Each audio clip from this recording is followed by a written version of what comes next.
क्या room heater हो सकते हैं हमारे स्वास्थ्य के दुश्मन? आज हम इस विषय में जानेंगे। नंबर 1, रूम हीटर चलाने पर कौन सी बीमारी होती है? नंबर 2, रूम हीटर चलाने से आंखों में जलन क्यों होती है?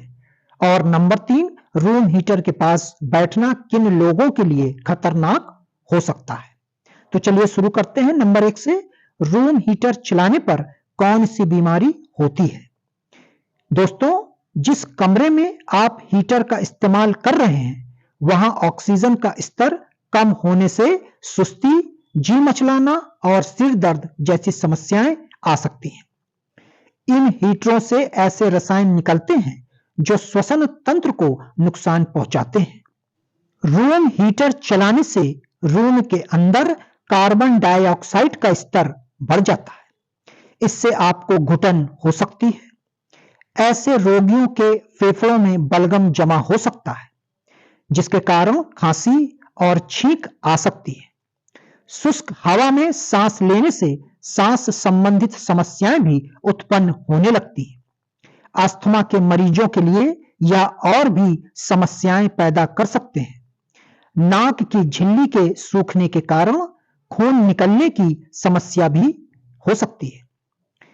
दूसरा, रूम हीटर चलाने पर आंखों में जलन क्यों होती है?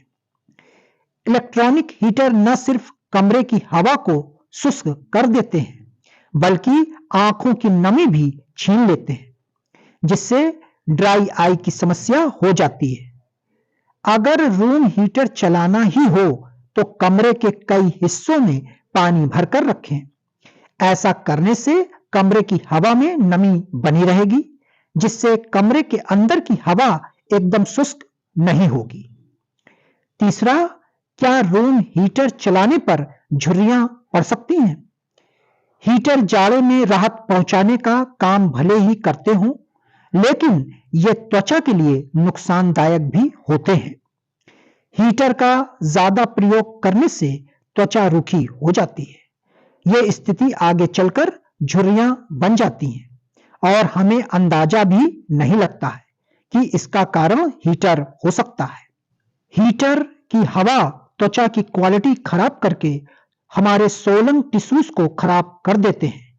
यह टिश्यूज त्वचा के अंदर होते हैं और जिनके खराब होने से पिगमेंटेशन की दिक्कत का सामना हमें करना पड़ सकता है। चौथा, रूम हीटर चलाने पर कौन सी गैस निकलती है? नॉर्मल हीटर घर में कार्बन मोनोऑक्साइड जैसे प्रदूषकों को छोड़ते हैं, जिससे शिशुओं के मस्तिष्क और अंगों को नुकसान पहुंचता है। कमरे में लगातार हीटर का इस्तेमाल बच्चों के साथ ही साथ वयस्कों के स्वास्थ्य के लिए भी हानिकारक है। यह अस्थमा के रोगियों के लिए खतरा है, जो और कई तरह के सांसों के रोगों को जन्म देती है। पांचवा, किन लोगों को रूम हीटर के पास बैठना खतरनाक है? अस्थमा के मरीजों को रूम हीटर से सबसे ज्यादा नुकसान पहुंचता है। अगर आपको सांस संबंधित कोई समस्या है तो हीटर से एक निश्चित दूरी पर ही बैठें। इन मरीजों के फेफड़ों में हीटर की हवा से कफ बनने लगता है और इसी वजह से इन्हें खांसी और छींक आने लगती है, जिससे अंदर ही अंदर कफ सूख जाने की स्थिति में एंटीबायोटिक्स लेने की जरूरत पड़ती है। हेल्थ एक्सपर्ट के अनुसार अगर आप अस्थमा के मरीज हैं या फिर आपको एलर्जी की समस्या है, तो आप आम हीटर की जगह ऑयल वाले हीटर का इस्तेमाल करें। इस हीटर में तेल से भरी पाइप होती है, जिसकी वजह से हवा शुष्क नहीं होती। ध्यान रहे, अगर आप रेगुलर हीटर का इस्तेमाल कर रहे हैं तो इसे कुछ मिनट के बाद ही बंद कर दें। अगर आपको साइनस या ब्रोंकाइटिस की समस्या है तो ह्यूमिडिफायर का इस्तेमाल करना आपके लिए अच्छा रहेगा। यह हवा में नमी को बनाए रखता है, जिससे सांस संबंधित दिक्कत नहीं होती है। छठा, रूम हीटर इस्तेमाल करने पर क्या सावधानी बरतें?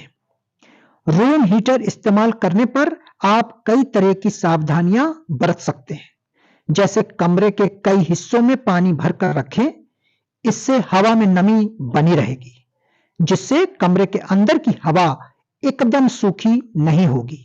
थोड़ी थोड़ी देर में गर्म पदार्थ जैसे चाय, कॉफी या सूप लेते रहें। इससे गले में नमी बरकरार रहेगी। स्किन में नमी बरकरार रखने के लिए नेचुरल मॉइस्चराइजर का इस्तेमाल करते रहें। भरपूर मात्रा में गुनगुना पानी पीते रहें।